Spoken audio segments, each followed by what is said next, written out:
Ladies and gentlemen, thank you once again for tuning into Neighborhood News Network with myself, Andy Dabala, and our host, George Webb. George Webb, you've been doing a lot of talking on your Twitter spaces this morning. I'm a little worried about your vocal cords there. I hope you're drinking some honey tea, some lemon honey tea. I don't know, some old singer tricks to keep you warmed up over there. But I hope you're not too worn out for the 2 hour episode today. No, we have so much to talk about. And what I love about you, Andy, I know you're a little bit under the weather, so I'm not going to have you talk a lot. But we have the Cynthia Mckinney interview that we're going to be able to go through and parse. And so we're going to just jump to the top spots. And then we got the Amber O'Connor interview. Remember, she's Neighborhood News. She has been for the last 3 years.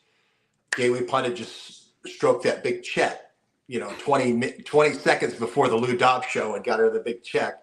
And she's trying to get kids through college. So, I mean, they're still little kids. So, but she's Neighborhood News. So we'll play that. And I said this on the space this morning, Andy. You're in Texas.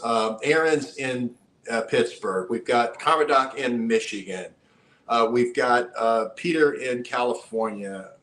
I'm in Georgia. We've got all kinds of Norman's and Wendy in Florida. We've got people in Ohio. You were in Ohio. We got all kinds of people. We can't say their names in Ohio. Amber in Georgia, Yeah. And all of these people aren't just armchair quarterbacks. They all go to the trials. We got Rick Olson, who went to all the Connect trials. Other people we can't name, GM and Ford people, that just go to all these things and are ground force going to the trials, gavel to gavel. And who does Gateway Pundit come to when they need real on the ground reporting? They come to Neighborhood News. Right? They come to the Neighborhood News Network and they stroke a big check. I'm sure Amber is now retired, or she's probably going to work the rest of the trial. But it's Amber O'Connor they go to. And what do you miss if you don't have Amber going there? You miss the most dramatic part of the trial. And remember, you got to wait. If Harry the Greek in Cleveland is not following this every day with all the legal filings, right? This was it. The pen, the magic pen. Mm-hmm. This was the moment, the most dramatic moment. I'm glad they caught it. And this is what Amber talks about. The attorney says, I'll show you how easy it is to hack these machines. The prosecution, may I have a pen? And not even gripping it like you would write a pen with 3 fingers. You grip it with just 2 fingers. Mm-hmm. And 1 touch. And he hacks the system. And he changes an election which was going to vote for George Washington. He changes it for a vote that's going to vote for Benedict Arnold. With just a pen like that, touches it. And that's the whole trial. Everything else is fluff. That's the moment. That's the little round top moment of the trial. And we're there. Neighborhood News is there to catch it. And I talked about this morning on my space, but take nothing from me as secondhand information. Let's get it from the person who was actually there in the courtroom. All right. Here is Amber Connor on Lou Dobbs show last night. You can catch this on Rumble, but make sure you share this out. Neighborhood News making the mainstream. It worked his wizardry. Yes, so he was brought in. Vote totals right before everyone in the court's eyes. And joining us now, the freelance reporter in that courtroom, in that dramatic moment, Amber Connor, reporting for the Gateway Pundit. We're delighted to have you with us, Amber. Give us a sense, what, if you will, sort of set up what Professor Haderman did in the minute before he actually approached that voting machine, and it worked his wizardry. Yes, so he was brought in and brought to the front. They introduced him. They talked about his credentials, the fact that he has 3 or 4 degrees from Princeton, his experience in IT.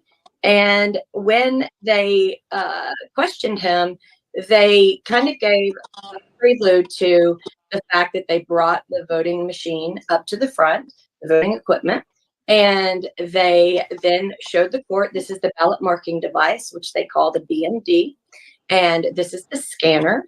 And they asked him to go through the process in a regular way. And so he goes through the process, and the ballot choices that he shows is a election between George Washington and Benedict Arnold.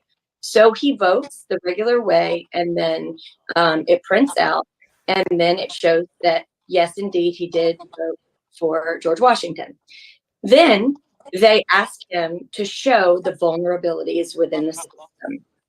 As soon as that happens, he asks the state defense actually for a pen, and they hand him their writing pen, and he leans over to the side of the machine, and he holds the pen down on the power button between 5 and 10 seconds, probably around 7 seconds, and a screen prompt pops up. And when it pops up, it asks if you want to reboot. He says no, and then it asks if he wants to go into safe mode. He does go into safe mode. Then he chooses to go into super mode. So super user mode is where you bypass all of the passwords, all of the security, and anything that you do on that machine will not be recorded. So if there's a forensics audit or anything that happens after that, they will not be able to actually decipher if somebody had entered the machine. And that was very interesting to watch, how quickly he was able to do that, and how he explained the screen prompts. And after that, he talked about if it was someone who knew how to write code or knew what files that they wanted to change or what code that they wanted to change, they would then be able to do so in super user mode. And that was his first example of how you can take advantage of the insecurities, the vulnerabilities of the machine. And then soon after that, what was the reaction? And we're sorry to interrupt, but what was the reaction of the courtroom at that moment? There was a gasp with the plaintiff's counsel.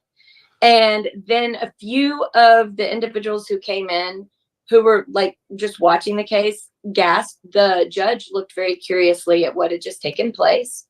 And the state's defense kind of looked at him like, yeah, but nobody's going to be able to do that when you enter a precinct because of the precautionary measures we've taken. So everyone they actually said that.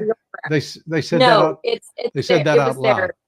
No, it was their attitude towards what he had just shown, because they have. I mean, court is part theatrics, and everyone's trying to sell their argument. So of course they're not going to gasp. They're going to give a look like, yeah, but first someone would have to be able to do that. So that was an interesting theatric to see. I was mostly paying attention to the judge and her response, and she was paying attention, being fair, being very observant to what was happening, and looked at like she was very much so waiting for him to give all of the explanation as to the vulnerabilities. And so he had her full attention. So the courtroom reaction is fascinating because it had to be that. Anyone, honestly, and not on the opposing attorney team. But this is a case, just to put it in some context, 6 years in the making. And this was about irregularities in the 2016 presidential election that brought these liberals and this liberal organization to file a lawsuit. This is really fascinating because now the left is on the wrong side of this, if you will, this proposition, because they are the ones that are proving what the conservatives have been saying from the inception, that the machines are vulnerable to manipulation. And indeed, Professor Haderman has demonstrated unequivocally in court, irrespective of the rebuttal or the refutation of the opposing attorneys, including the state of Georgia, the Secretary of State, that this was done, and you could do it with a broad swath of votes in a matter of seconds. I mean, that is your thoughts about the conclusion and the impact of what Professor Halderman demonstrated about the vulnerabilities and about the potential manipulation of those voting machines? So I would say he gave other examples as well, where he showed he could purchase a $10 card on Amazon that he could pre-program. And he showed 3 different cards. One was a voter card, and one was a technician's card, and one was a poll worker card, in which he showed an example of how they could utilize what their forged cards, and shows another vulnerability. Like with the voter card, it actually showed that someone could vote multiple times with that same card, whereas the voter cards we received at the precincts do not allow for multiple times. They just allow for you to vote on it once. And so then with the technician card, he showed how you could then pull up safe mode, although in technician card, that would show in a forensics audit unless the technician went in to change a file after they had gone in to safe mode, but accessed it in that way. And the same with the poll worker card. They would be able to go in, and it would be someone who wasn't a poll worker, or wasn't, a voter or a technician that could have a forged card. And he showed those examples. So let me ask you a very straightforward question. You watched it, you've seen it, you heard the discussion. Do you believe those machines are vulnerable? Do you believe those machines should be used in the 2024 election? Just your own reaction. My own reaction, I believe that our voting system has very many vulnerabilities, as well as the vulnerabilities that are with our ballots, the stuffing of ballots, the duplicate ballots, the issues that we found with absentee balloting. But yes, the vulnerabilities with the BMDs, the ballot marking devices that have different types of voter software here in Georgia, it's Dominion.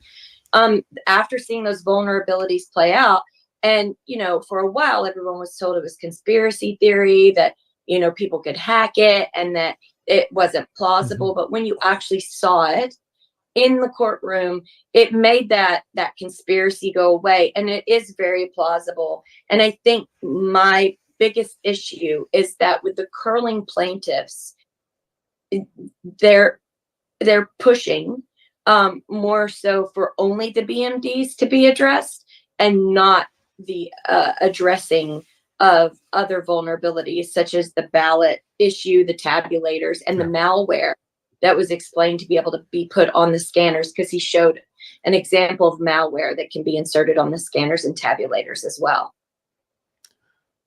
Amber, thank you for that. And thank you for your account. We appreciate it mightily. I would like to also ask you to come back. We'd like to bring you on the broadcast. Your reporting throughout this trial. So I hope you will take that opportunity. We appreciate you taking the time tonight. Thanks for all you're doing. You and Gateway Pundit doing amazing things for the American people right now. What you're exposing, what you're reporting. All right, so there's he forgot to mention neighborhood news at the end there, but that was a great job by Amber breaking down how Alex Haderman was able to hack the voting machines. George, what are the implications for Donald Trump? We've seen him get charges pressed against him for some election fraud claims he's made in the past. What's it mean for January 6ers? All these people in jail and everything. Is this a step in the right direction for some of these people getting their due justice? Oop, I had you muted. Sorry. Oh, sorry.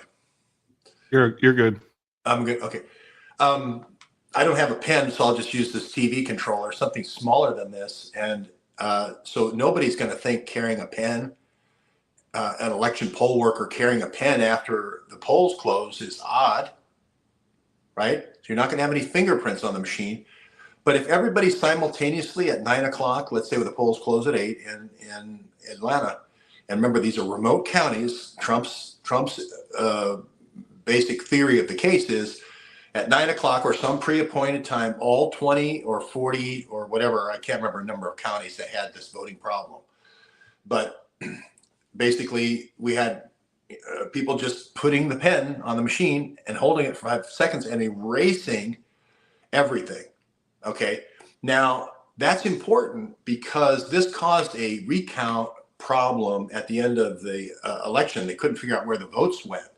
Now you have to call the company Dominion. Remember, we had the thing out at Stone Mountain where the Dominion guy came up and he gave me the Dominion coffee cup, and he was kind of like, figure this one out, but he actually worked for Dominion. Were you there at that Stone Mountain one where the Dominion guy came up with the Dominion I cup? missed that one, but I remember drinking out of that Dominion cup many times. I brought it back.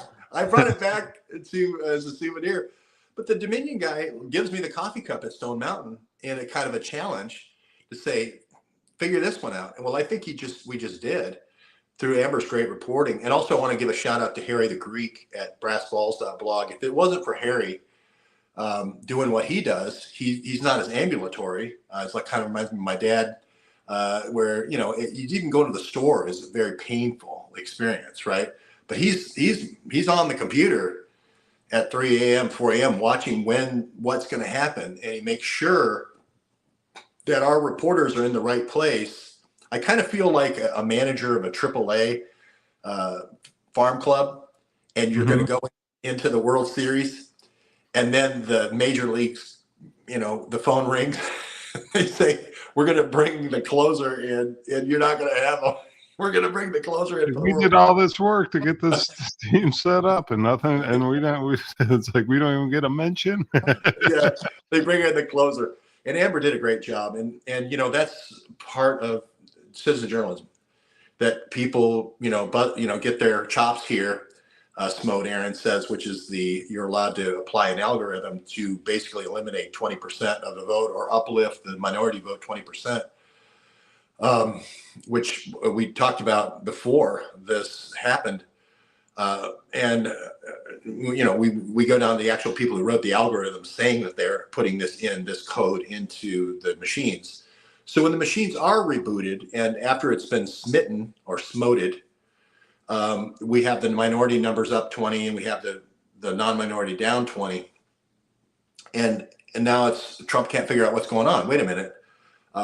You were reporting in all these counties this number and this number, and now all of a sudden it's like this. What happened? And we saw now how easy that could be done in a coordinated way.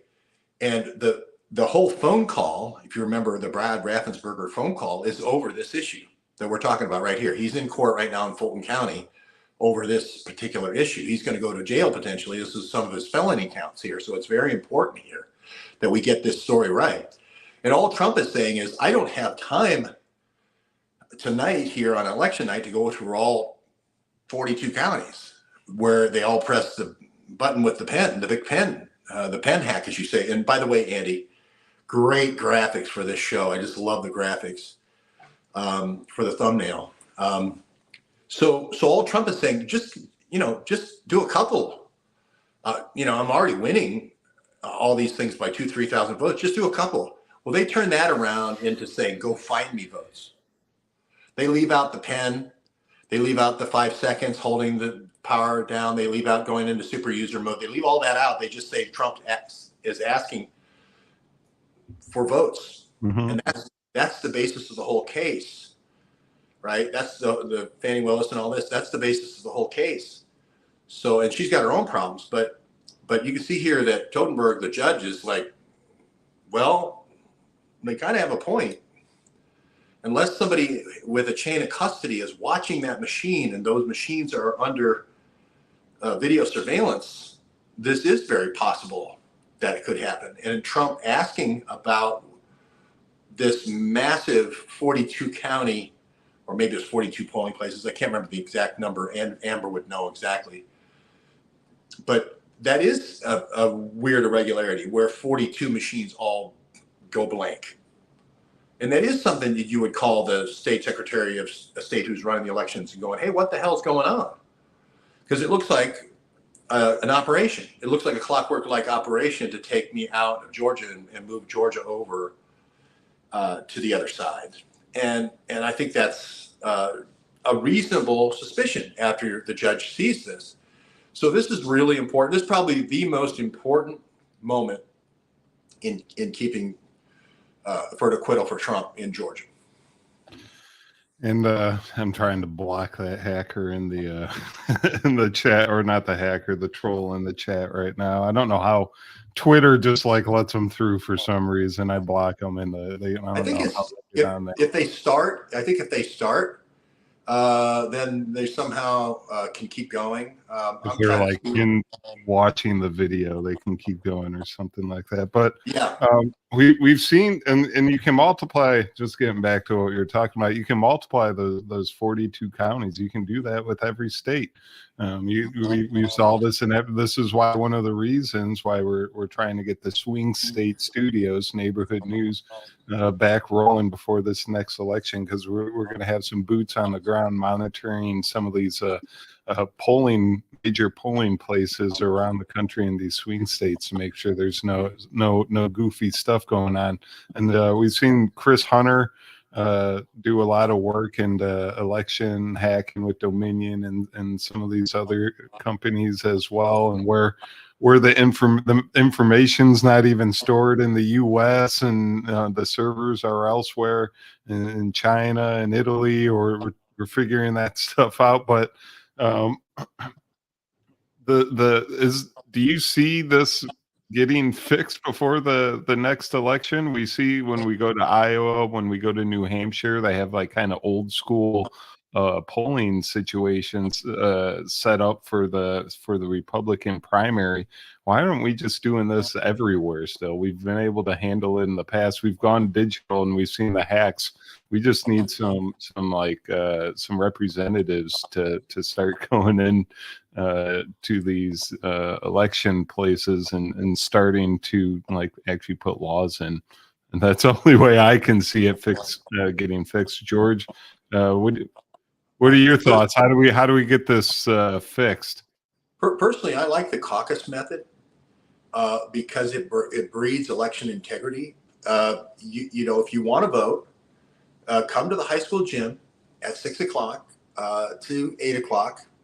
It's only one night a week. It's like PTA. Your kids can run around the gymnasium, make it small enough so it's the high school gym, and everybody looks at everybody else. And then you can have individual speakers speak, make their case if you're not familiar with any of the particular candidates or whatnot. And you got to get some of the things off the ballot to do this. But then everybody votes all simultaneously, and then they put them in a bucket, a Home Depot bucket, and then they bring them out and then make it small enough so you can count them in 10 minutes. And then it's all being filmed. Everybody's got their cell phone out and they're filming it. Okay. And now I say, okay, it's 400 for Andy and it's 200 for George. Mm-hmm. We're calling that in right now. And it doesn't matter how many precincts you have. We have high school gymnasiums, right? And everybody just call it in, right? And it's still a secret ballot. Everybody watches the paper go into the Home Depot buckets. I choose an Atlanta corporation, but I guess there's other ones out there. But anyway, you get what I'm saying. It's all right in front of you. So you can't, at least for your precinct and your vote, right? You know how many people are in the gym, about 500, okay? And you know how many, or 600, and you know how many votes Andy got and how many votes George got. And you go home saying, I better see, for Blissfield, I better see 400 for Andy and 200 for George. If I don't, it's screwed. And now everybody in the process becomes a witness. And then you can't do things like you did last night, which is you have Sununu, who's been a governor there forever, and his father was a governor there forever. And they say, you go out and get if you have any political ambitions in New Hampshire, you better go out and get all your friends who are Democrats and have them make a no Trump vote and vote for Nikki Haley. Because Biden's going to win if there's a write-in, right? So we're going to vote for Nikki Haley.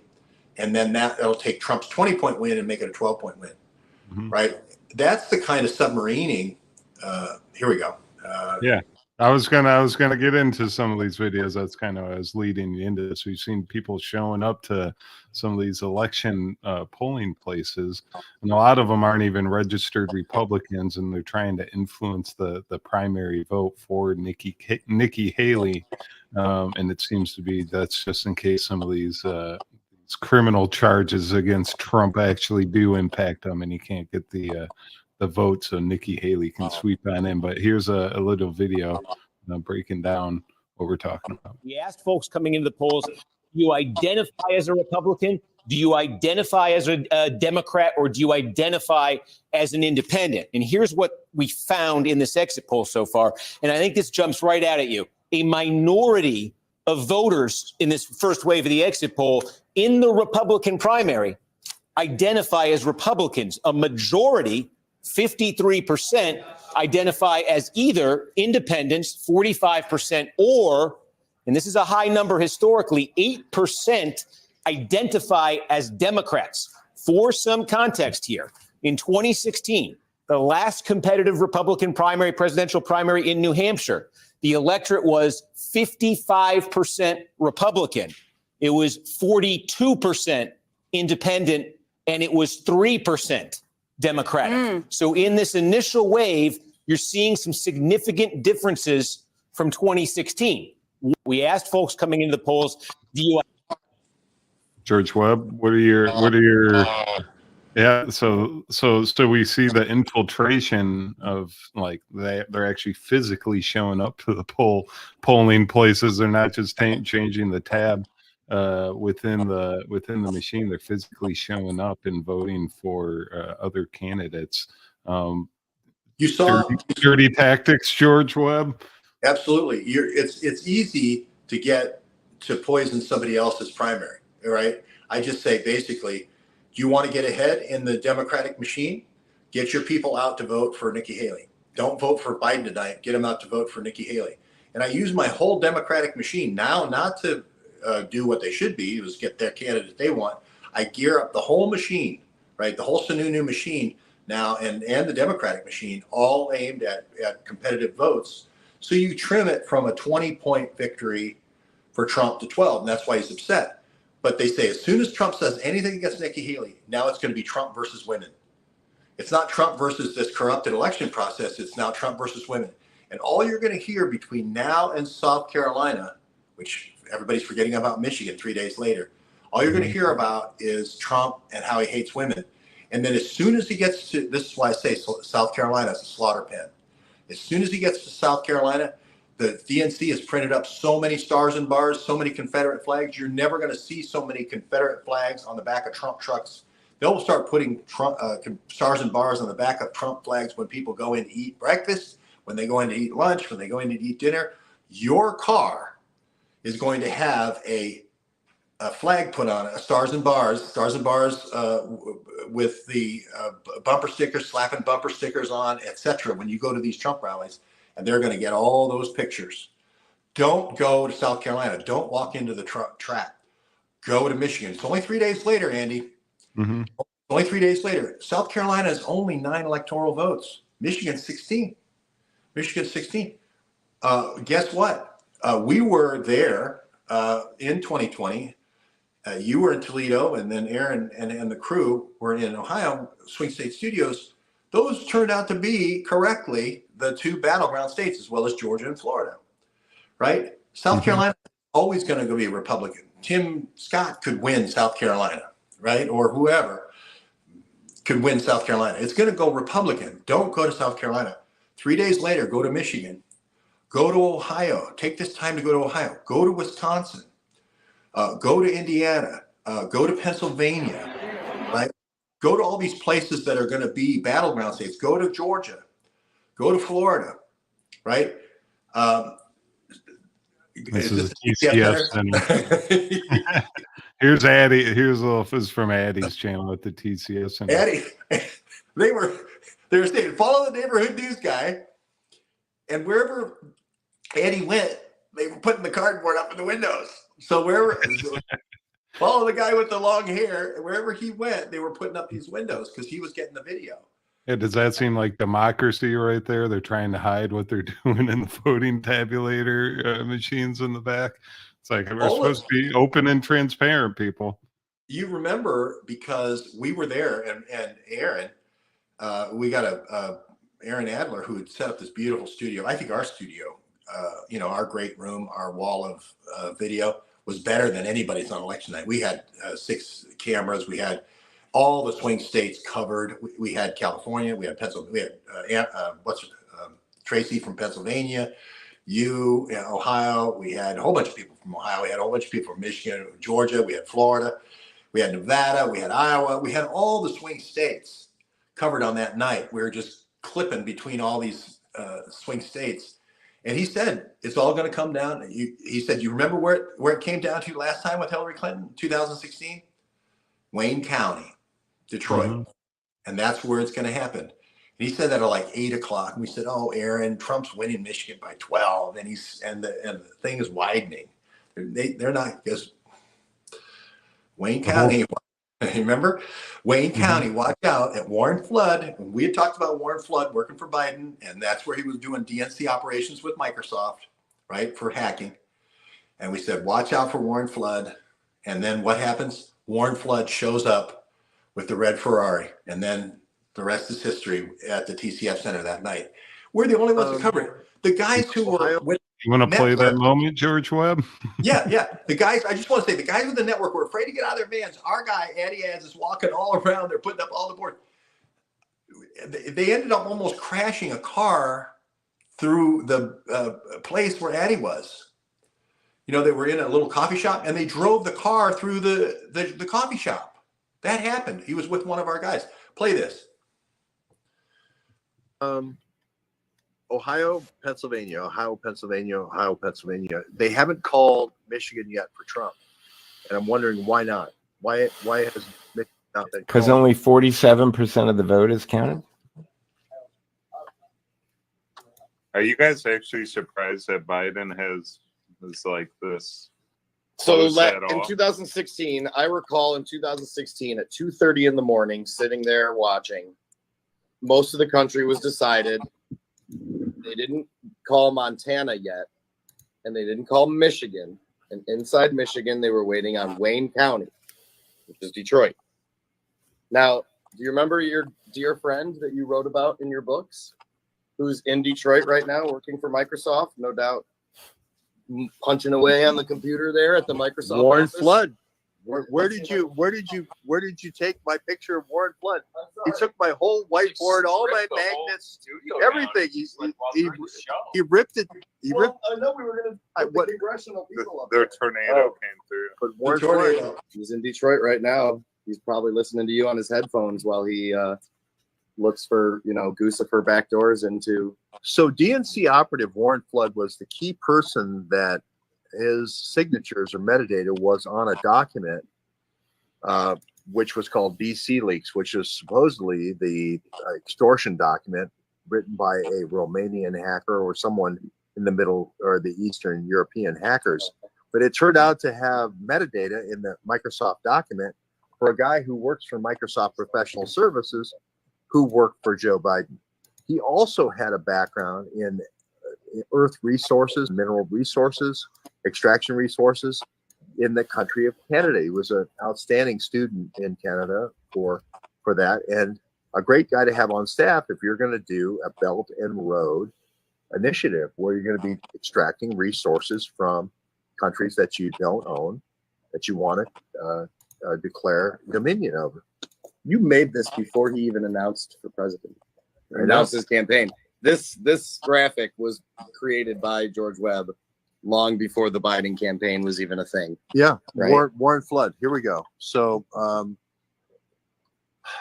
all these honorifics, all this fan service, it gets old after a while. All right, there's George Webb, the neighborhood news calling the what's that? Aaron tearing down the studio. But Well, they are calling it before it happened last time, and here we are calling it before. And just let everyone know, we had Amber on the leading off the show with her appearance on Lou Dobbs. She, for her work during this previous election, she had what we think are maybe some operatives kind of sent to her house and gave some warning shots in her garage. And Addy Ed has a famous video pulling the bullets out of her garage. Well, there was 2 shootings, and actually I went to the house myself, and you've been to the house, and we've had all neighborhood news. We got as close to the bullet holes as we could. And we moved the operations from Michigan. Remember, 24 different attacks against their operation in Michigan. We moved our operation from Michigan to that, and we moved as close as possible to the bullet holes. Right? We were not going to be intimidated by the bullet holes. We moved the operation as close as possible to the bullet holes. There was 2 shootings, one after Christmas and then one after the New Year's. So I'm just, if I say New Year's, I get balloons. That's funny. That's Happy funny. New Year. Happy birthday, Andy. That Where means were the birthday- that means you got artificial intelligence listening to you at all times. Where were the birthday balloons? Where were the birthday balloons for you a couple days ago? You know, and when you do thumbs up, right? Mhm. Then you get the thumbs up. They should have a salute one too, because I do the salute a lot. So, Well, we also just before we get into Cynthia McKinney, we also had another little scandal that happened or got revealed the other day. Carrie Lake was actually supposedly bribed by by Jeff DeWitt to not run in this upcoming election. I have the audio here of the recording of him attempting to bribe her, which she did not take. Makes her look pretty good. Do you think this is a legit interaction? Is this something Carrie Lake's doing to try to boost her credibility, or does this happen all the time, George Webb? I think the timing is suspicious, Andy. I think she realizes that the VP stakes, the Veep stakes, is on its way. So she is releasing this. I'm sure it happened like she says, but the timing is suspicious of when she's releasing this. It's when Trump is now trying to pick out his VP. And he's thinking Kristi Noem out of South Dakota, Carrie Lake. I do think it should be a woman just because they're going to beat Trump up. They already are. For last night, you knew that they were going to bring everybody over. They're going to bring over Sununu was going to bring over all the Democrats, and Trump is kind of venting last night at Sununu, and now they're going to say, no, Trump hates women, right? So you're going to see Trump hates women for the whole month. So I do think Trump would do well to pick a female VP. Of course, I want her to be qualified, and Kristi Noem, you couldn't do much better. I think, Gabby. The surfer girl in Hawaii wouldn't be bad either. Just somebody who's had a lot of international experience. And I like the surfer girl in Hawaii. I spent so much time in her office, I'm forgetting her name.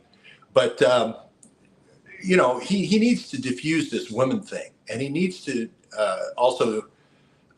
he needs to get out in front of it rather than wait for it to come at him. And announcing a woman now as his VP candidate would probably be a really, really smart move. I think Kristi Noem from South Dakota is the better way to go than Carrie Lake, but I think she's a little bit too explosive.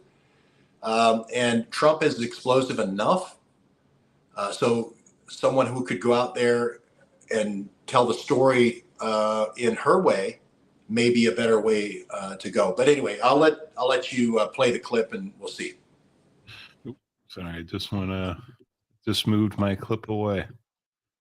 Here we go. Sorry, I was blocking people on Good for you, Andy. I was blocking people on Twitter because they're harassing us. I don't block people very often, but when you harass our shows, that's about the only time I do it. I'll let everybody know about the troll right now. We said Stoughton was NSA. His daughter said she was. She said that she had 6 relatives that were NSA. They are all DARPA as well. Does it surprise you that DARPA NSA is coming out with all these different trolls right now? Not at all. To me, that's a badge of honor. I love the NSA trolls. Here's a guy, Brian Ball, been tracking me 7 years. He's got a PhD. He's rich. Right? He's a PhD in music from Oxford and so forth. He's rich. He's been hounding me for 7 years. I got a millionaire in Australia, right? Who runs Burning Man, who owns a private jet, right? James Jameson. Well, James Jameson also, the guy who's a billionaire who's owns General Atomics, tried to shut us down 3 times. Because what were we talking about? How James Jameson and General Atomics, the drone people, are funding the stuff that comes out of the drone sprays. Right in San Diego. That's why he was trying to shut us down, because we We went up to the hill there, and we went up to General Atomics, so where we had the wine tasting. So I think that these trolls are badges of honor. These aren't your normal trolls. These are all multimillionaire. Some of them are billionaire trolls. Mhm. Yeah, So I love those trolls. as they say in the rap game, if you don't have haters, you ain't doing anything right. You ain't doing it right, or something like that. And look who's coming after us: NSA, DARPA, Force Psychops is coming after us. The guys who do the MQ-9 Reaper, General Atomics, is coming after us. We had John Gotti talking about, I had a gal who said she worked for the crime gang. She'd been convicted, or not convicted, but she had shot at a guy and killed him. I'm trying to remember her name right now, but she came to Washington, and when I was at the press club, she worked for the gang in Akron. All of a sudden, I'm forgetting their name, the DeBartolo family, and worked directly and knew DeBartolo in Arizona, running Arizona from a crime family point of view. And this is a person who is infiltrating. Look at the kind of people that we're getting as infiltrators. You met the guy, the John Gotti guy, the strong John Gotti. He came to our thing and looked at everybody's picture. Came several times, waltzed in at all hours unannounced. So, that could have been a crime scene. So anyway, we'll play the Kerry Lake here. Here we go. Is there a number at which I can be bought? not be bought? That's what it's about. You can take a pause for a couple of years. No. Then go right back to what you're doing. No. 10 million, 20 million, 30, no. A billion, no. This is not about money. This is about our country. No, I think it's disturbing that they would that anybody would think this is. No, to be fair, even me, I'll say this. I want a fresh face right now for the reason that I've never seen anyone. I can't think of a single person in a federal race who's lost, ran in and won. I can't think of it. If you can think of it, let me know. I'm not going to let these people who hate our country tell me not to run. You should call them and tell them to get behind me. So what's going on? I'm assuming this is our friend. This is back east. There are. Go ahead, Joe. Is back east? Does that mean like DeBartolo? DeBartolo, the Akron gang, and like I said, the gal who worked for him and was he was the beautiful pet of DeBartolo, living out there in Arizona. That's the one who came to the Washington Press Club. That's the one who came after me, right? So, it is what it is. I can count how many women I know that have killed a guy on one hand. She was one of them. So there is heavy-duty crime involved in politics. It's just the way it is. And this offer, I'm sure, came from DeBartolo. They're affiliated with the gang in New York, and all of a sudden, I didn't come prepared to talk about the gangs in New York today, but Genovese, there was Genovese. Well, Rudy Giuliani shut down all 5 gangs, including Gotti and so forth, but the one he left was the Genoveses, because they were the ones that were going to bond with the FBI, right? And Mueller was orchestrating that between the military special forces guys who were going to be the snipers for this guy, and that was the Petrarca crime gang out of Rhode Island and Connecticut, and so that's what happened. The movie you see with the Godfather, the 5 gangs, it went down to 1, the Genoveses, and they made an alliance with the Petrarca crime family, with the military guys with the sniper rifles. That's where all the bodies are floating down the Charles River from the snipers, right? And that's because they had the snipers. With the guy that killed all the guys up there, the 68 murders, and the guy who was in charge of the homicide division, Whitey Bulger, and his brother. The guy who was in charge of the criminal division for murder was Bob Mueller. He was the one who looked the other way for those 68 murders, the guys floating down the Charles. This is what happened. The FBI counterintelligence group combined and merged. The Petrarca crime family merged with the Genoveses. The DeBartolos mainly ran San Francisco. They owned the Oakland Raiders, but they also had a strong presence in Akron. I know because I'm not saying she's an assassin, but I can count the number of women that I know that have killed a guy on one hand. I don't even think I need more than 2 fingers. And she came to the press club specifically. I have witnesses. Came to the press club for me. Okay, nobody else. Okay, so I have witnesses to this fact. There's no question in my mind that this is the DeBartolo interests that were offering her the money to step out of the race, or to do whatever they're talking about. Mm-hmm. But to me, this is an internal discussion, right? And again, we're talking about people who get people killed all the time. I'm used to the Teamsters. I come from a Teamster family. I mean, the Teamsters gave us a little bit of money, $10,000 to my dad's partner. My dad's partner gave my dad $200. We invented a portable phone for the Teamsters. Okay, Jackie Presser ran the Ohio Teamsters. I wrote about it in More Radio and Me. Okay, so these people have people killed all the time. Okay, these are the real deal. Okay, so here we are talking about it, but. So I'm not saying Carrie Lake is making stuff up. I'm sure this comes from the DeBartolo interests. They're also very strong in Arizona. What happened when they broke up the families, and this is in the movie Casino with Joe Pesci and Robert De Niro, they gave them interests in gaming in out west, because the Teamsters were mainly in the east. It was 17 different regions. It was mainly in the east. These are the people moving all the Bronfman illegal hooch back to the Prohibition, and then they got into drugs, and then the same routes for the drugs. This is the crime that controlled the Midwest. They controlled the unions, okay?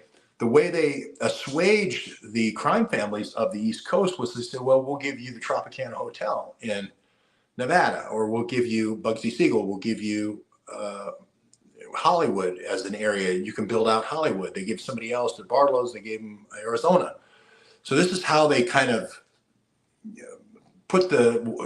made the war kind of go quiet after all this killing that you see in The Godfather. Okay, so I'm not saying she's not offered this money, right? I'm not saying she's not offered the money. What I am saying is the timing is very suspicious, because today Trump has to look like he doesn't hate women. We knew this attack was going to come. I would not go for this, because this is the dangle they want you to go for. I would go for Kristi Noem in South Dakota. And here you see their construction company in Youngstown, Ohio.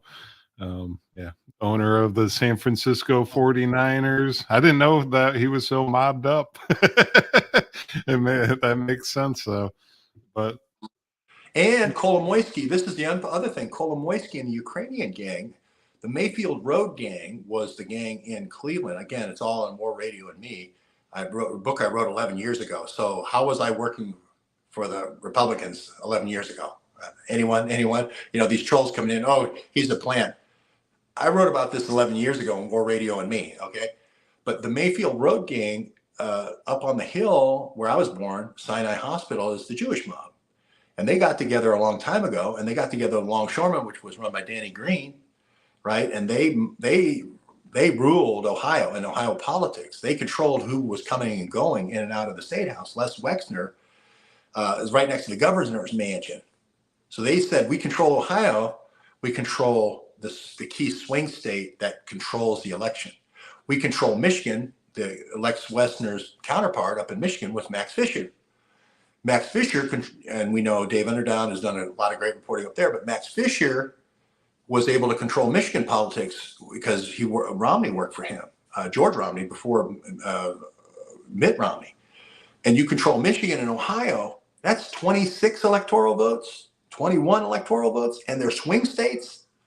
Then I've also got the outfit with Dorfman in Illinois, and that's where they nationalized the Teamsters into the outfit into Illinois, the National Crime Organization, the Chicago outfit.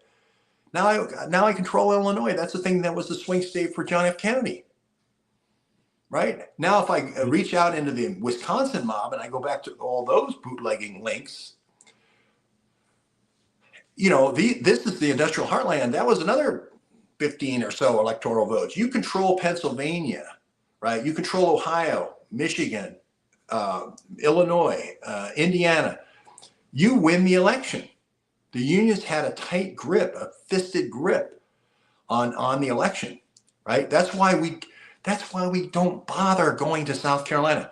Go to South Carolina if you like beaches. Go to South Carolina if you want to say, I don't want to be a reporter.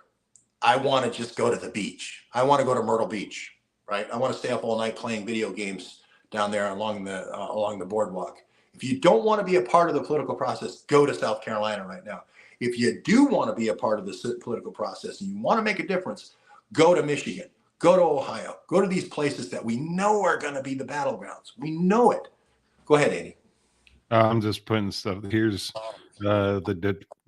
just different factions of the DeBartolo family with their holdings and groups and investment corporations. They're donating to different candidates around the country, Democrat, Republican. They seem to be on every side of the spectrum here.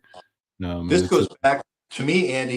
You can read it more radio on me. This goes back to when I'm 5 years old and my brother is 6.5 or 7. We're both sitting there in our underwear at morning breakfast, eating our Cheerios at 7:30 in the morning, getting ready to go to school. And a guy who's got a neck this size and forearms this size and looked like he could tear our screen door off like a piece of paper from a notepad. 2 of those guys come and visit us to the back door and say, wouldn't your dad want to sign away his rights today for the patent, for the portable phone, right? It might be a good idea. What beautiful children you have here, they say to my mother. Okay, it's in More Radio Than Me, written 11 years ago, before there was any social media. Okay, that's when you know you're dealing with people who can have you killed. Okay, and that's political power, right? And that's what we're talking about here. Is these are the interests that working with intelligence agencies that are controlling these elections and doing these operations. We have to be smarter than these people, right? We have to outthink them. We have to know where the battlegrounds are going to be and place our bets in the battlegrounds in order to win. Now, sometimes they turn the machine off with the ballpoint pen, right? But now we've added the ballpoint pen hack. See how we're taking things away, making them call an audible. Andy DiBalla, one of the greatest quarterbacks ever lived, knows what an audible is. It's when the defense reads what you're going to do, they're going to go, DiBalla's going deep again, move back. The secondary moves back. You see the linebackers moving back. What does Andy DiBalla do? He slips that inside draw. Yeah. Right, 15 yards up the middle. That's right. Andy DiBalla reads it and goes, we're calling a draw. Right? That's what we have to do is we have to be smarter than them. We can't walk into the traps. South Carolina is a trap. 3 days after South Carolina is Michigan. Start talking to all your friends about Michigan. And we're going to have a charrette there in Michigan on a victory party that night for Trump on the 27th. Or a victory party for whoever wins Michigan, right? The reason why the press doesn't want to talk about South Carolina is because it feeds the Trump hates women narrative, and it feeds the Trump's white supremacist narrative with the stars and bars. The reason why they don't want to talk about Michigan is when he wins in Michigan, it's going to show who for the Republicans can win a key swing state where there's manufacturing. Trump appeals to working women, right, who are not suburban nail filers, right? And he appeals to working men, right? Across all, you'll see Cynthia Mckinney talk about black men are one of the strongest support groups. Hispanic men are one of the strongest support groups for Trump, even more than white men, right? Why? Because they want jobs, right? They want jobs. So I know I'm hitting the drum here pretty hard today, but I just want to make this point that we're where the action is. Everyone else is out to lunch. If you're in South Carolina, you're out to lunch. You may as well go to Folly Beach, go to Myrtle Beach, have fun, but you're not where the action is. All right, George Webb, I believe that is all our election interference content we have today. You mentioned Cynthia Mckinney. You did a fantastic interview with her last night. You want to play that a little bit for the show? Yeah, I do. And there's some huge things that came out of this. She was, first of all, in China for several weeks and led a group while the COVID broke out. She was writing and researching COVID in January of 2020, the same time we were, right? Same time I'm getting death threats from Ken Hale, a State Department guy. She finished this book and had people like Whitney Webb and 12 other authors contribute a chapter to this. And it was out by April 2020. Did you hear about it in the mainstream news when China gets a cold, when China has a sneeze? Did you hear about this book? No, it was repressed. We're gonna be the people that bring it to you. Go ahead, Andrew. And there's a key letter also that's written on February 3rd that says, what about these inserts? What about these HIV inserts? How the hell did this happen? That got quashed as well. And that's in the book as well. Here we go. All right. You can find this interview on George Webb's Twitter at RealGeorgeWebb1 with Cynthia Mckinney. Welcome, everybody. Welcome, welcome. So if you don't know who I'm with already, now you do. It's Cynthia Mckinney from Bangladesh. Cynthia Mckinney, this is such a great honor. I've known you for a long time, but every time I talk, it's fun. And I followed you for a long time too. So, I mean, you know, we really know each other. And in fact, we're probably BFFs, except that from a distance. Yes, from a distance. Yeah. Well, so we're going to get right to the juice. And I started, you were kind of a hero of mine because I was going at bioweapons and I was going at Rumsfeld, and I was going at the deep state. And when you were in Congress 5 terms and then they primaried you and then you did a 6th term. But they primaried you because you went after Rumsfeld. You went after 9/11. You went after DynCorp. You went after DynCorp. And everybody knows that scene where you're going head to head with Rumsfeld. So I want to talk about that book. But before I talk about that, which was Ain't It Great? Ain't Freedom Great? Or Isn't It Great? Well, I'll get to it. Ain't nothing like freedom. Thank you. Ain't nothing like freedom. Ain't nothing like freedom, which we don't have, by the way. We're all searching for. Yeah. But you just recently wrote a book or 2020 book, and I'll add it in here so that everybody can see it here. Hopefully everybody will be able to, oops, that's not right. Here, let me jump over here. Hopefully everybody can see When China Sneezes. Tell us about this book. Well, I was as everyone will recall, back in 2019, the Trump administration, as well as the mainstream media and, you know, everybody else who jumps on board with the mainstream media, were beating the war drums against China because of the treatment of the Uyghur population, which is the Muslim majority non-Han population in the western part of the country. And so I sponsored, I hosted a delegation of people so that we could just go there. Since there was so much talk about China and the Uyghurs and Xinjiang province, well, we said, well, we'll just go there. So we started out in Beijing, and from Beijing, we went to Xi'an. From Xi'an, we went to Dunhuang. Dunhuang, we ended up in Urumqi, which is Xinjiang province, the capital city of Xinjiang province, which is the autonomous province that is run by the Uyghur population. And so we basically got our visas, hopped on board a plane, and we all arrived in Beijing just a day or two after Christmas. And we spent the entire time in China, going from place to place, living in the Muslim quarters in all of the cities that we visited along the Marco Polo Silk Road, and basically talking to anyone whom we chose to talk to about what it was like being Muslim in China. And we did that on our own dime. A friend of mine helped to organize Go ahead. Now, fast forward about 5 minutes from this point, and we'll start talking about this letter. Now she's going there, and then it breaks out, and she can't get back home, and she's trapped in Atlanta because of the COVID. She's staying with her mom, and she decides to write this book, right? And now play it from here when we get into the book. And I actually buy the book online while we're talking. I start going through the part of the Amazon that you can just view without buying. Then her chapter is not till the 9th chapter or the 11th chapter. So I buy the book because Amazon only takes you to the first 5 chapters. So then I buy the book, and then I show people this letter. This letter is still unknown to most of America. You want me to go right to the letter? Well, play a little bit of this so people get the continuity of the book, because she talks about Whitney Webb and all the authors she pulled together to write this book. But here you go. All right, here we go. Us all know what it was like to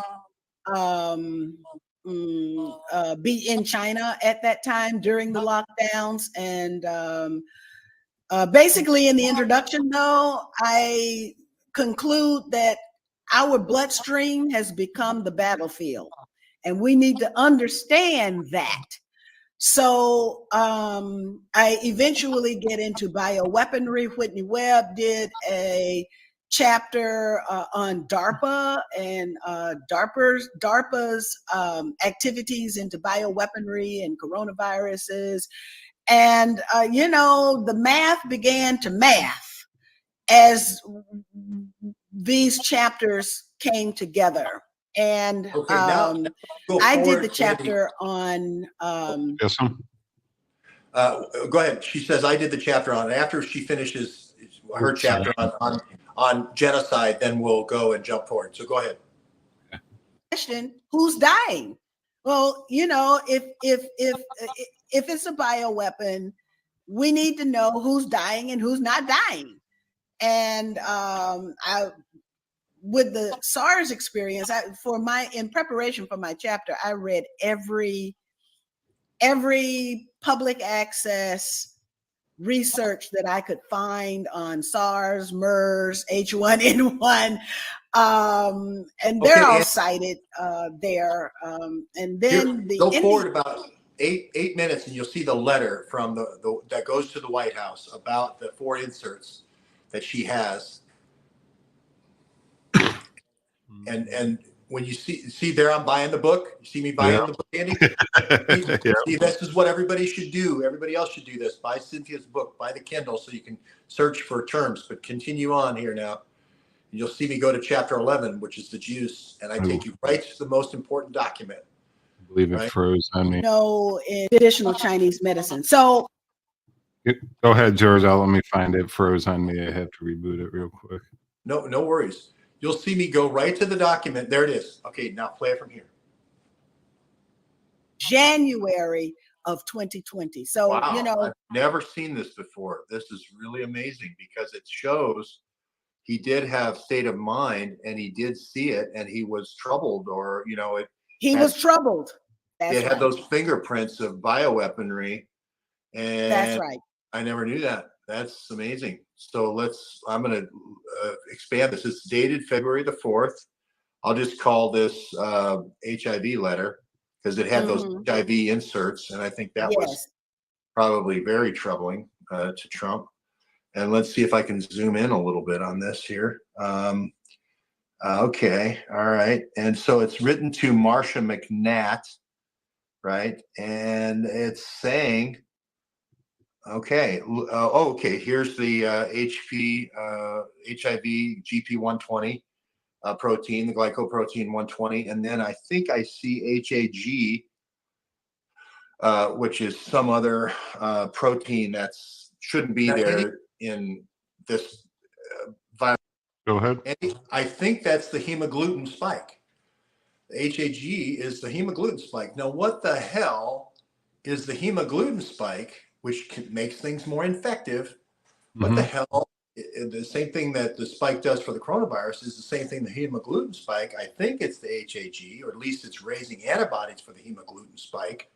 What the hell is that doing in coronavirus? So that's why this is such an important smoking gun document. I had no idea that this document, that Trump had the state of mind in February 4th, that he might have been getting bioweaponed. Wow. Was this is that that's a sign of gain of function? Yeah. Adding that to the HHG to the coronavirus, that makes it more effective, right? Yeah, that's your Velcro ball that makes it sticky in your lungs, and it has to be small enough to get past your upper mucosal tract into your interstitials, your deeper interstices of your lungs, in order for it to take. Otherwise, it's too small. You blow it out like cigarette smoke. If it's too big, it doesn't go down there.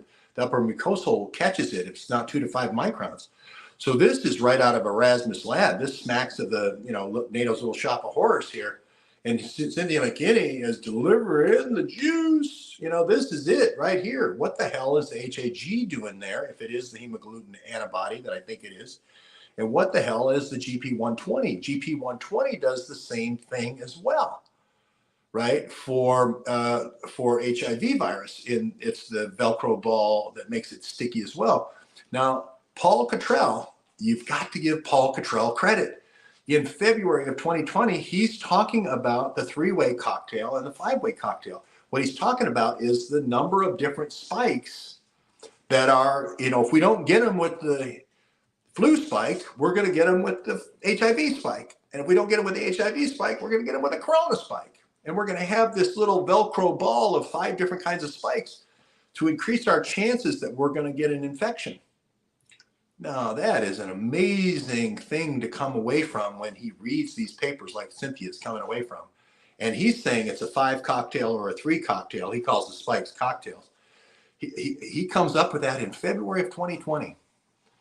If we'd only listened to him, right? And if I only had this document that I could have showed to support Paul at the time, history would be different right now. But we'll play a little bit more of this, and then I want to jump to something else a little bit later in the video. Okay. Virus that's existed for millions of years. The NASEM is the National National Association of Science and Engineering and Machinery. I think Lincoln started that, so that's the key body as far as the Congress is concerned for kind of bringing into the Library of Congress all this knowledge. So this is sort of a memo to file here, and it's written by Kevin Drogenier. Okay, so continue. I didn't mean to interrupt you. No, it's okay to provide that level of detail. So when I heard about this letter, then I said I got to have it, and I put it in the book. So I was able to get my hands on a copy of it and put it in the book. So now, then there is another document that speaks to the state of mind of the Obama administration. And that document is referenced. Oh, what now, Andy, is it? Jump to what if it's just by what she's talking about is the list of disease X that we had talked about in March 2020. There was only 5 at that time. Now it's 15. But she's saying that the Obama administration had lined up what the Clockwork X disease X's were going to be in 2009. That was the same thing that the gain of function labs were working on. So it's going to be one of these things. We don't know what vector we're going to use yet for the attack, but it's going to be one of these. It's like, well, we're working on missile system A, missile system B, C, D, E. There's 15 of them. And we think it's going to be 1, 2, or 3, but we haven't made a decision yet in our evaluation process. That also shows planning of a military operation, a planning of a live exercise, Event 201. Now, if you jump forward to where you start seeing my graphics for my Substack, where we start talking about the effort you know. Go ahead. We start talking about, there you go. Right here. There you go, right there. There are things that we can do. We have to study more about all of this, the various diseases that are on this list of about 20 from the World Health, that's an oxymoron, the anti-World Health Organization. But it behooves us now to do this, because what we should now know is that it doesn't take many people, from your research, it doesn't take many people to go around the world and spread a disease. You know that. It doesn't take many. 1 or 2 people can do it. And so we just have to be ready for any and everything that they put forward to us. So with that, sort of like a warning, I'm ready to shift gears if you want to. Well, I think people don't realize you are on the House Armed Services Committee, which is a very powerful committee. And then you also are on the House International Relations Committee, HIRC, Yes.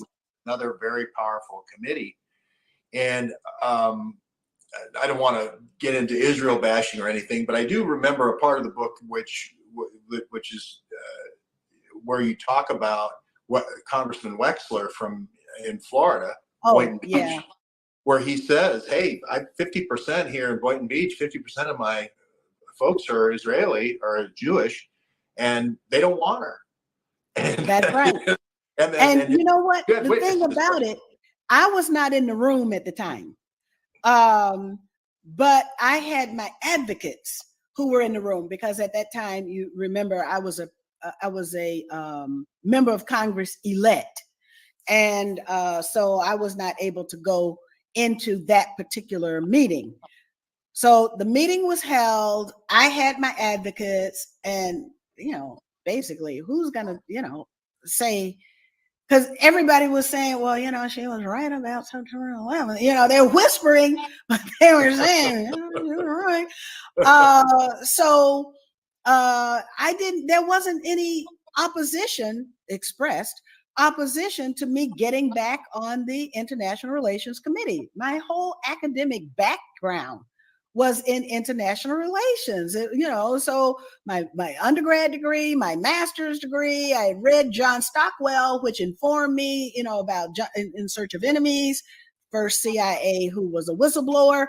So I understood pretty much what the foreign policy of my country was, and I also remembered Henry Kissinger said that there's no place for morals in foreign policy. There's no place for morals. Well, there is a place for morals, and there is there should be some things that we just won't do because it's the wrong thing to do. And so anyway, nobody was against me until Wexler stood up, and the way it was told to me is that you could hear a pin drop after he spoke. And then at that point, it was a done deal. And I was denied getting back on the International Relations Committee. And then I chose to go to the Budget Committee. Well, I just wanted to mention that one of his congressional aides later, who started in Florida with him, later became an aide to Debbie Wasserman Schultz, named Imran Awan. That's where he got his start. Oh, whoa! Imran Awan got his start with Wexler, and then went to Debbie Wasserman Schultz when she was a state rep in Florida, then came to Washington. So I thought you'd find that interesting. So it was. You know what? Members of Congress can change, but the deep state remains. Well, I just thought that was interesting. Let's stay on this disease X, because I didn't. George Webb, can I point something out real quick? So there's just a little article. Sure, Andy. There's Sure. a little article that came out yesterday of Tedros warning that the global pandemic agreement is a risk of falling apart. He is warning, and he's blaming a conspiracy theorist and some people online that are giving misinformation about what this like global pandemic police force will do. So I think the work we're doing here at Neighborhood News and some of these other news agencies just keep pounding and highlighting this disease X and what the WHO is up to. I think it's actually starting to work and make a difference, George Webb. Andy, the work really, I hate to say this, but you had to be in the Black Caucus in Africa 2 years ago when they were talking about this, putting this treaty in. They were getting, you have to go to these meetings. And you have to introduce yourself, and you have to say, this is a sovereignty agreement. You're giving away your sovereignty.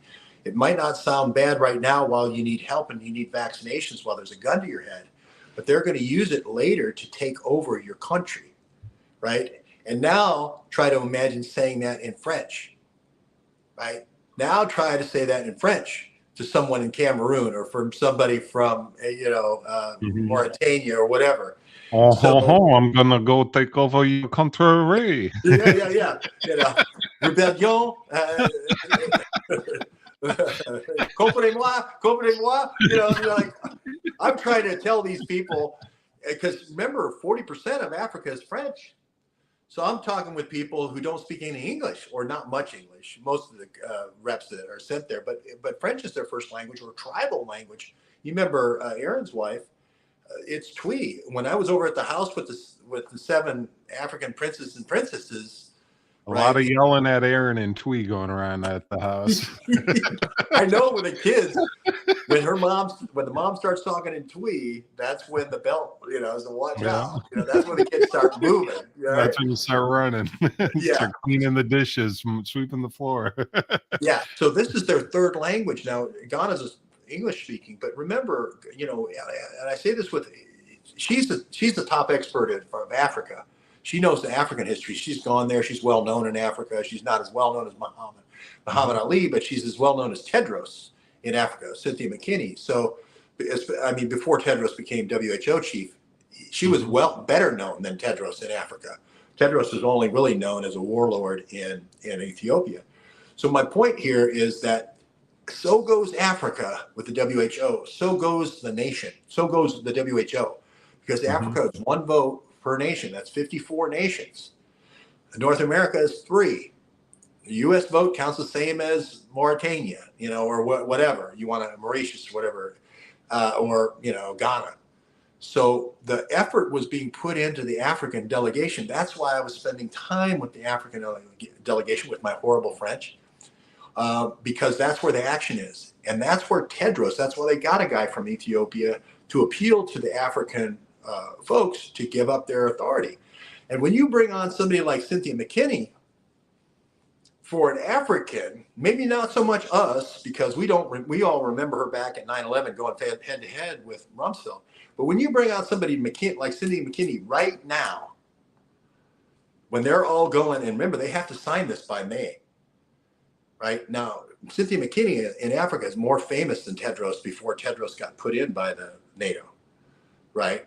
So when you bring out somebody like Cynthia Mckinney and she says this is not in your interest, that is not good timing. And of course, they come out and say these conspiracy theorists are trying to undermine Africa. Look, Cynthia Mckinney has done more for the health of people of Africa and Asia, by the way, than Tedros ever has. What about Bill Gates? Tedros is a bootlicking. He's a NATO bootlicking servitor who will go to any dinner and eat any shrimp cocktail and has never said no to a glass of Cristal champagne. That's Tedros. Okay. Cynthia Mckinney is penniless in the poorest country in the world, teaching kids to speak English, right? In Bangladesh. It used to be East Pakistan. That tells you who the winners and losers are, and that tells you who the truth tellers are and who isn't. Go ahead and read this, Andy. I was just kind of putting up stuff on this. Russia has evidence of Metabiota's work in Africa and U.S. government interests. The available financial and scientific documents testify to the company's activity on the territory of Africa and Kenya, Uganda, and South Africa. And we've seen this time and time again with these foundations like the Bill and Melinda Gates Foundation. They're in Africa doing work. DARPA's over there with their biolabs doing work. We in Sierra Leone and some other places in Africa. We got Metabiota all over the place. This is what they do. They go to your country. You have an Ebola outbreak that just so happens to coincide with one of those mobile labs landing in your territory. Then they come in and go, if you want the vaccine on the cheap, you're going to have to sign away your rights to this global health accord. That's what kind of the stage they're setting there. And you and Cynthia Mckinney are on point with what's going on. And there's plenty of evidence, plenty of companies that are over there doing this type of work.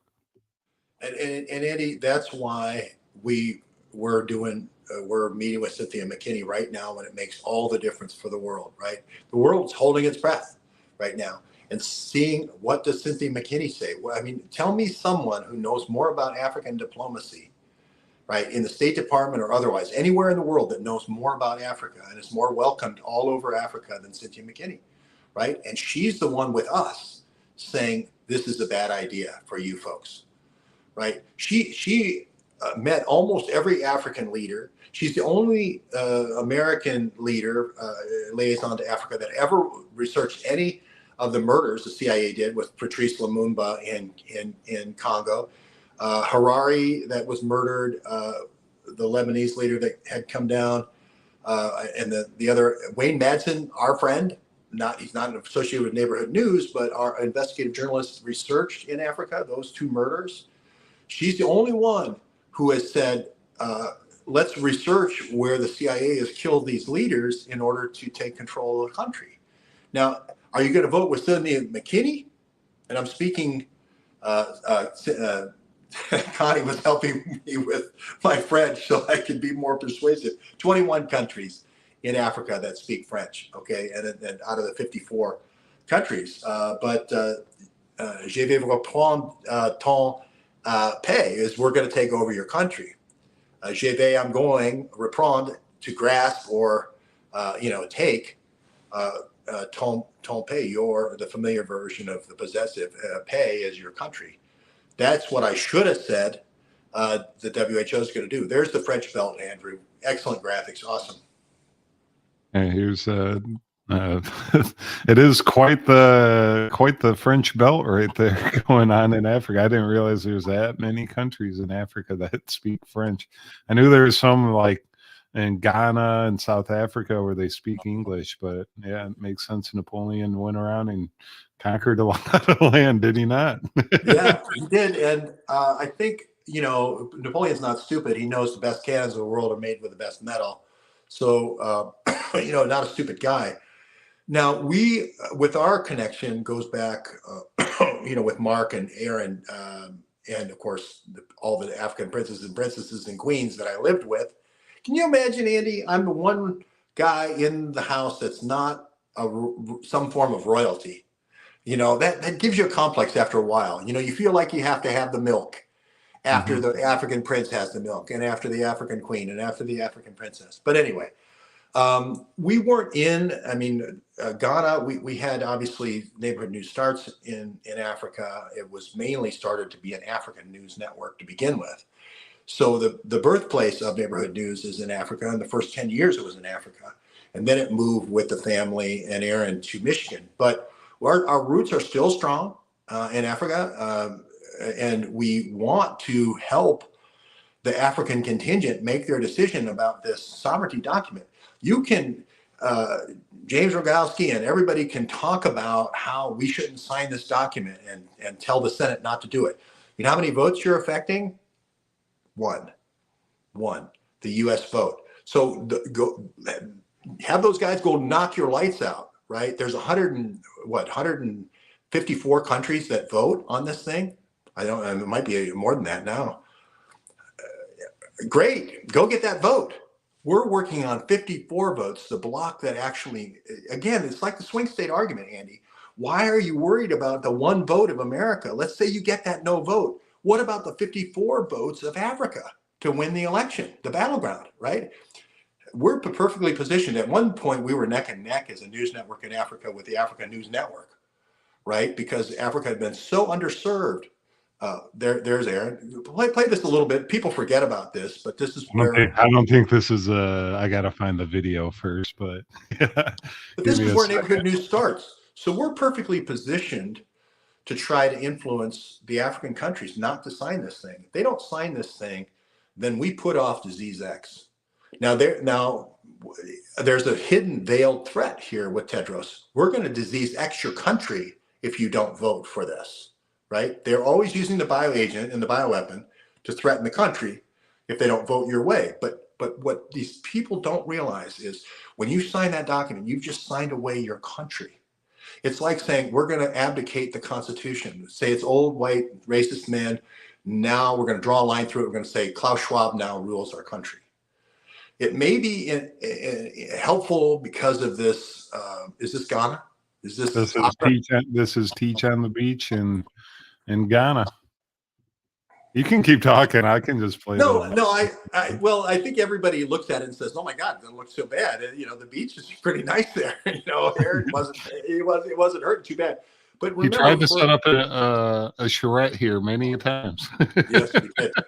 The yellow fever shots always knocked us down. But my point is, the first one was in the bush. That's where Aaron met his wife, and so we have the credibility in Africa.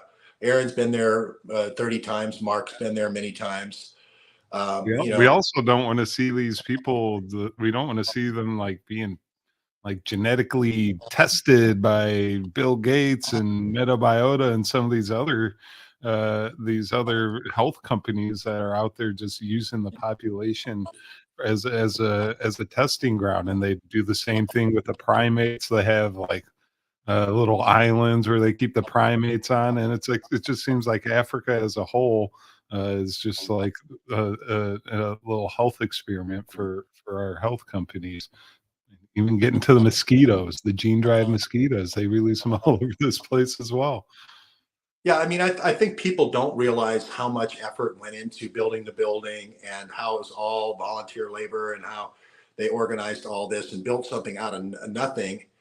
And then financial reasons, there was some sores or whatever, that there was the girls were having too much fun when they came to Africa. So one of the key funding sources was cut off. So this thing goes away. So Aaron had to rent someplace. And so Aaron's strategy was, do these kids now just stop their education? These these second graders and third graders? Well, that's it. It was fun while it lasted.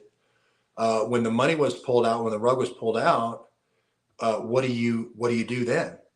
Well, he said, we got to go where the gold miners are. And we got to go where the uranium miners are. We have to go where the oil business is.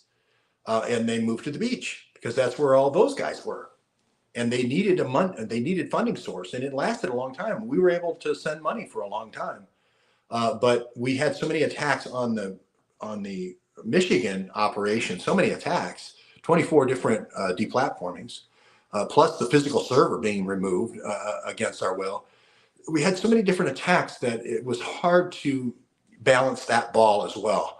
But I think now, with the vote coming up and the member nations voting, I think now is the time to talk about it and reintroduce ourselves to the continent of Africa through Cynthia to say, hey, don't sign away your constitution. You have the pen in your hand every bit as much as Jefferson and Washington and all the signers of the Declaration of Independence right now.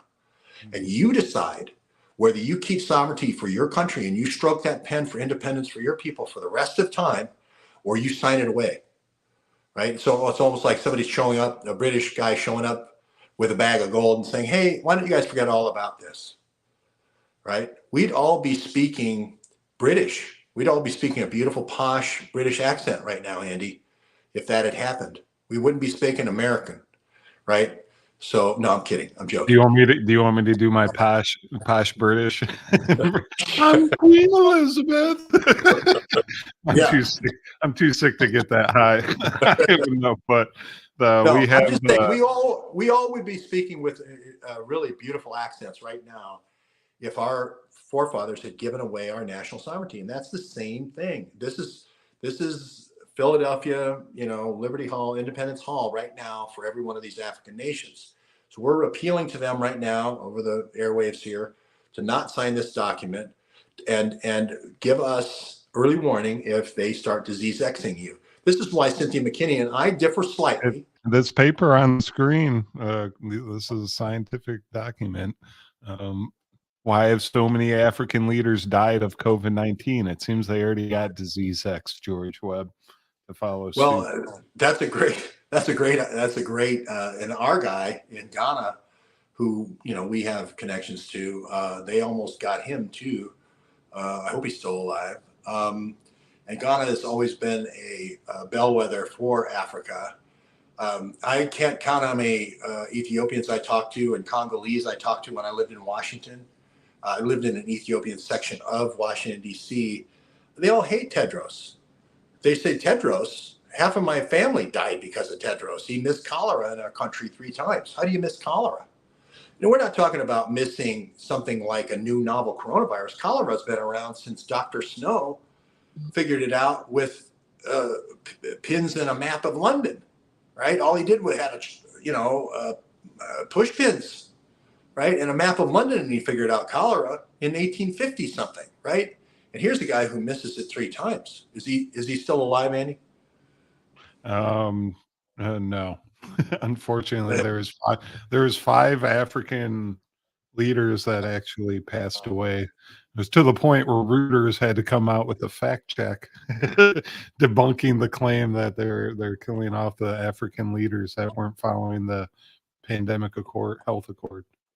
Yeah, I mean, that's not just disease X for your country. That's disease X for you, right? And this is why Cynthia and I disagree in a very super respectful way, because I say, watch what the bioengineers are engineering, and that's typically what's coming. It's going to be H5N1, right? That's what happened in 97 with the Straits of Malacca, and that's what happened in 97 in Hong Kong, and then we had SARS, and then the guy who was the hero of H5N1 and stopped that from getting out of control ends up dying of the SARS. Well, they took out Urbani, the hero of H5N1, keeping it from taking over and killing everybody on Sumatra.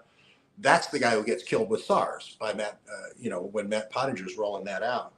So we're trying to get ahead of this, right? We're trying to get ahead of this. They're going to come after us again, Andy, especially after the Cynthia Mckinney interview. They're going to come after us. They're going to try to shut us down on YouTube. They're going to try to shut us down on Rumble. They're going to try to shut us down on Twitter. You can already see the NSA people and the DARPA people and the trolling. You can already see the MI6 guy going crazy with his group in England. You can see the guy in Australia. Can't remember his name right now, but he's the guy who ran. The Five Eyes are all coming after us because they want this thing. This gives them the tight-fisted control going back to the days of Rhodes, when Rhodesia and those the circle that Rhodes had, the round table that Rhodes had a death grip on Africa. And this is the death grip that they lost, that they wanted to get back with the Wellcome Trust. They had this death grip on the throat of Africa, and then the independent nations of Africa wanted to become independent. And they didn't have a force multiplier because they were outnumbered, right? All the African wars, they were always outnumbered, and they wanted to develop bioagents. They had Project Coast with Wouter Basson in South Africa. We had Stephen Hatfield with anthrax, and we talked about that in our talk with Cynthia in Rhodesia and Zimbabwe. We had it in Namibia. We had it all over the place. We had it in Congo. Here you go, Andy, with the PPP, P cubed here. Go ahead. I was just putting the graph. Pandemic Prevention, Preparedness, and Response Accord. Member states of the World Health Organization have agreed to a global process to draft and negotiate a convention agreement or other international instrument under the Constitution of the World Health Organization to strengthen pandemic prevention, preparedness, and response. And they do meet in May at the WHO headquarters to go over this and officially decide if the member states will adopt this into their countries as a way for the WHO to take over. So that's why we're going to keep pounding this disease X, because we want our member states not to adopt this so we can have some freedom over our health. Yeah, and more power to James Rogowski and stuff. I mean, I went there and chained myself to the fence and was there a month and all that, and I did all the showy things to get clicks or whatever. But it was for a good reason, which is to say this thing is being put together now. They're going to vote on this later, but the structure of this thing is being put together now To Whitney Webb's credit, she talks about PPP being the key DARPA technology coming out of Duke and the National University of Singapore, this key think tank that's being used as a academic rinse and an NGO rinse for NATO, right? And she talks about it in the book, in Cynthia's book, which is the China Sneeze book. Here you go, Andy. Go ahead and play this one. Pandemic treaty. Simultaneous interpretation is provided in the 6 official UN languages: Arabic, Chinese, French, English, Spanish, and Russian. And that's through the Zoom link. Online, later the documents will be in original English only, unfortunately. Present in the room are the following participants. Of course, Dr. Tedros Adhanom Ghebreyesus, Good afternoon and good evening. It's a pleasure to be joined today by my friend Charles Michel, President of the European Council. President Michel has championed the call for an international treaty to make the world better prepared to respond to pandemics and health crises. Thank you so much, President Michel. This powerful idea of a treaty rooted in WHO has resulted in the joint statement issued today and published in major newspapers around the world and in multiple languages, which has been signed so far by 25 heads of state and heads of government. They represent a diversity of countries from north and south, east and west. It's now 425 days since I declared COVID-19 a global health emergency. In that time, the COVID-19 pandemic has brought out the best and worst in humanity. We have seen acts of incredible courage from health workers and from communities around the world on a daily basis. But the pandemic has also thrived amid the inequalities in our societies, the geopolitical fault lines in our world, and the frayed trust in our public institutions. It has exposed the gaps in national, regional, and global preparedness and response systems, but also allowed us to identify opportunities to strengthen the international health architecture. The time to act is now. The world cannot afford to wait until the pandemic is over to start planning for the next one. We must not allow the memories of this crisis to fade and go back to business as usual. The impacts on our societies, economies, and health, especially for the poor and the most vulnerable, are too significant. We cannot do things the way we have done them before and expect a different result. We must act boldly.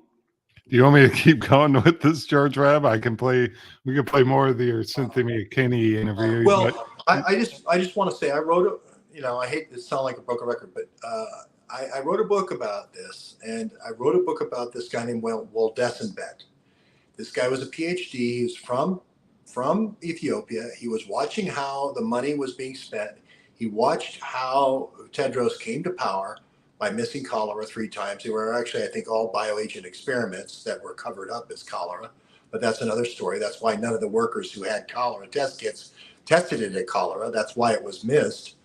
But Webb was the guy who was saying, and here, Who Let the Virus Out is the book I wrote, right? About Webb. And I showed how Webb is an academic. He's not violent at all, right? And 3 times. And he is the one saying, hey, they're taking all the money in Ethiopia that's supposed to go for research into cereal grains. And most of the people in Africa are fed and have famine or not fed based on the cereal. And they're taking the money that we got these bioreactors so we could make these better strains of grains and rice, grains at that point, cereal grains. And they're building bioreactors that are doing things like anthrax. Well, supposedly he becomes incredibly violent and gets a long gun and then starts shooting people up. and so much so that he's with a long gun shooting people over at the place where it's a front organization for the National Cancer Institute, and that's actually a front organization for creating bioweapons, right? It's been that way since 1976, right? And he then gets by all these guards with a long gun, with a hot long gun, smoking long gun, where he's just done this shooting, and now he gets into a federally top secret fort, and then these two gigantic Navy SEALs murder him, right? And that's the story. He's the shooter. They always do this. They always take the academic guys who are trying to do the right thing, and then they paint this ridiculous story around them that they're mass shooters, when they're actually PhDs that have come from their home country to try to improve things, right? And go to work at places like the National Cancer Institute, and go to work at places like the National Institute of Health. This guy, I think, was working, well, Dustin Bett was the National Institute of Health. How do you spell his name? I can't. Woldesenbet. They're going to say the Fort Detrick shooter. Woldesenbet. I should virus out now that the African countries are coming around to vote, because every time we have a whistleblower like Bruce Ivins who says, hey, the CIA is taking all these things that I'm doing with the vaccine, and they're adding all these super antigens. And the super antigens is what causing all the side effects, and they're hanging it on me, and then they're sending their pukes over here and breadcrumbing information, and they're blaming me and my vaccine. And it's their super antigens that they keep adding into my vaccine that's doing this. Well, we're going to make you the fall guy, right? There you go. And investigators identify sailors who shot by Navy medic Fantahone Gurma Woldesenbet near Fort Detrick. Investigations continue into motive. And I think George Webb is digging into the motive right now. Well, they gave him, he was in a room, and of course, the sailors that are shot are actually two gigantic Navy SEALs. And as he was going in there, they murdered him, and then they shot themselves in the toenail, and they say he was shooting them. Ridiculous. They was murdered. And the two sailors that were shot were not sailors. They were paid killers, Navy SEAL killers that went in to kill him. But anyway, it doesn't matter. I mean, my point is that it's time for Africa to decide, and so goes Africa, so goes the world. And we could still say no, right, to the charter, but now we've got all these other countries in the world against us, right? And now they can vector people in through the southern border and create any kind of disease X they want. They'll single us out as the last bastion of freedom, right? And then they'll just start vectoring disease X's into us.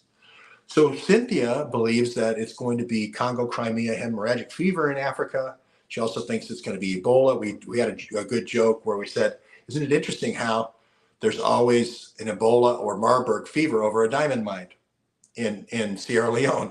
Isn't it interesting how they always have an outbreak over a uranium mine in Congo? You know, it's always in a strategic strait like the Malacca Strait, where you have H5N1 that jumps from chickens to humans.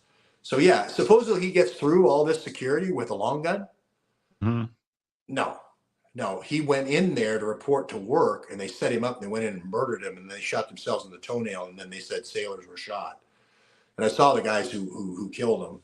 So anyway, nobody, they take one picture of him, and then they darken it, and they do all these games, they play all these games, and they make him look like a bad guy. He wasn't a bad guy. He had money for bioreactors, and he was using the bioreactors to have a heartier cereal that would survive if the plant was starved of water. That's what he was working on. He was a man of peace, and they murdered him.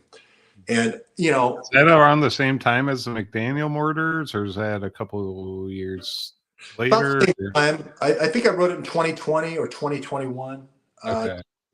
I wrote it right after he was murdered. So, everything, a lot of books coming and going. I kind of get foggy in the memory after a while, but this is the story of Africa. Always take the whistleblower and make them the bad guy, and come up with a cockamamie story about how they're a mass shooter, and that should also reduce your Second Amendment right. They always twist these things against the American people, when people do the right thing. We have to call it out. We have to call it out. And so Cynthia McKinney, thank you so much for the interview last night. It was just awesome to have you. Yep, and here's Bill Gates donating more money to African countries and such for healthcare as well.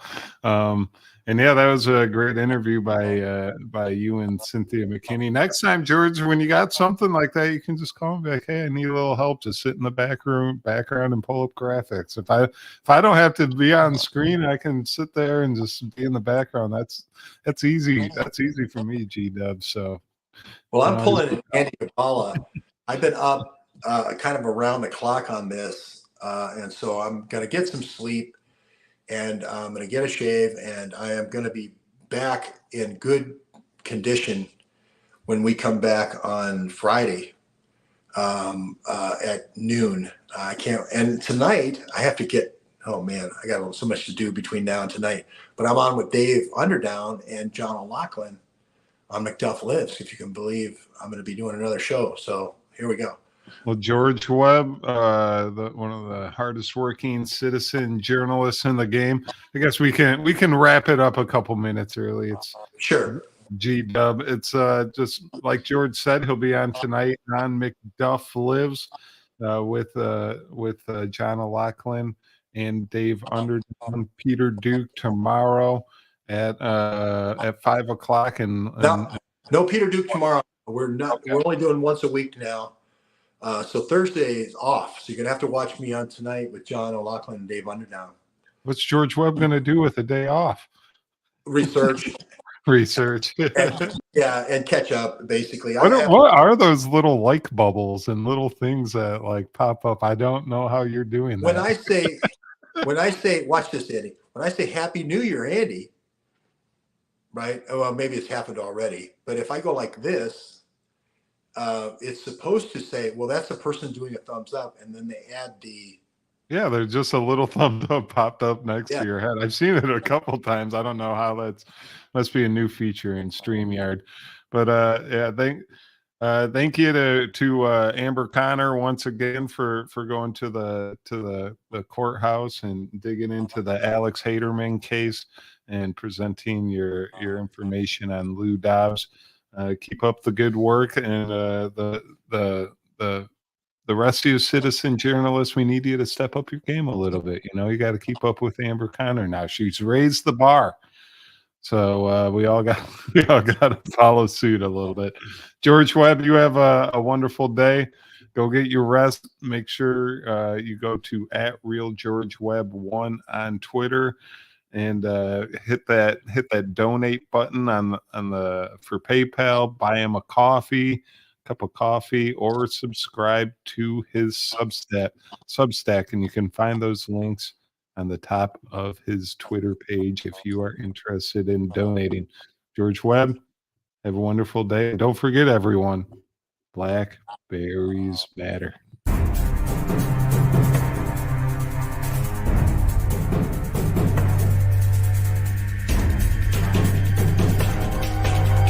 Started seeing like blackberries,